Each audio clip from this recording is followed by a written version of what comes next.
Fjalit të vetme që pavarësisht se kam dhe disa të gjëra tjera, por që kapi që janë disa agjensi të ndryshme imobiliare që janë informale tjera më radhë. Janë 242 agjensi real estate në Shqipëri.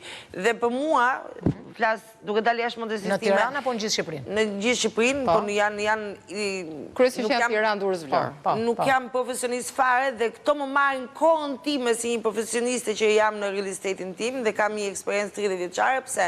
Se po vjen një klient që shikon një opsion shumë të mirë dhe vjen të ketë neve. Dhe disinformimi që i ka dhënë për tregun, për rregulloren e brendshme të regjistrimit pasurisë paluajtshme se mund të jetë i huaj ai jo rezidencial. Atëre ka të drejtë Edi.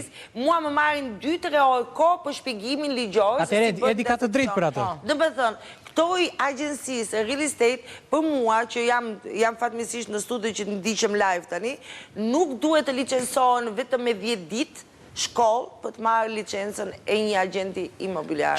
Duhet bërë, edhe kjo është një hallë shumë e rëndësishme e ligjit shqiptar, duhet bëjë minimumi 2 vjet e gjysmë, 3 vjet shkollë, siç e ka dhe bota. Profesionale, që janë agenti, sepse unë nuk jam si administrator. Ani nuk ma the do ule në njërë qërat, nuk kam për të ullur. Nuk kam për të ullur.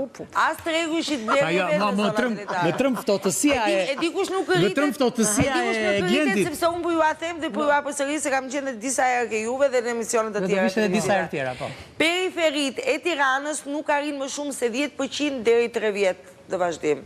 Qendra elitare e Tiranës dhe Bregdeti i Shqipërisë ke 45% rritje deri në 2030.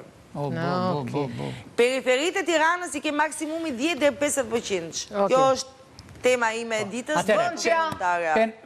Penalti. Unë do të them atë që ndërsa